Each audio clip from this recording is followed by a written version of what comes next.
Metro கோயில ஃப்ரீயா கட்டணம் இல்லாம போறோம். வீடு தேடி ரைஸ் எல்லாம் கொடுத்துட்டு போறாங்க. அதெல்லாம் யாரும் நல்லா செய்யறாங்க இல்லையா? நீங்க ஆதரவா இருக்கணும். கண்டிப்பா தலைவருக்கு உதயசூரியனுக்கு ஆதரவா இருக்கணும். இந்த திட்டங்கள்லாம் இதுல சொல்லியிருக்கோம். பார்த்து மற்றவங்களுக்கு சொல்லுங்க. நன்றி அம்மா.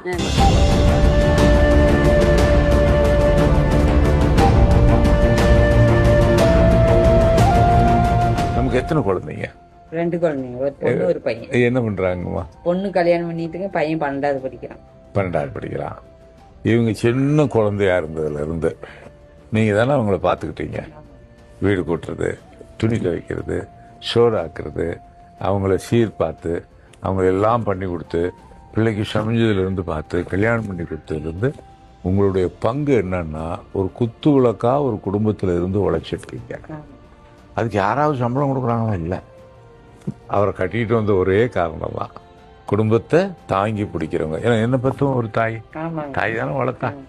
அதனால தலைவர் இந்த தியாகத்துக்கு ஏதாவது செய்யணும். நீங்க சொந்த காலில் நிக்கணும். தன்னங்கிட்ட கை ஏந்திட்டு இருக்க கூடாது.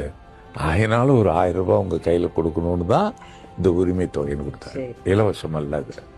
அது மாதிரி பெண்கள் நல்லா இருந்தா வீடு நல்லா இருக்கும், வீடு நல்லா இருந்தா நாடு நல்லா இருக்கும். அதனாலதான் பெண்களுக்கு பார்த்து செய்யணும்னு சொன்னேன்.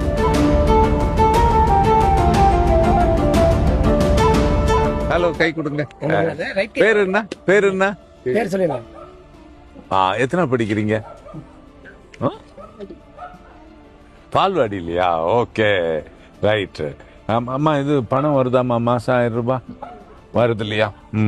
இப்ப பஸ்ல எல்லாம் போன கட்டணம் கிடையாது இல்லையா? அதெல்லாம் உங்களுக்கு திருப்தி தானே?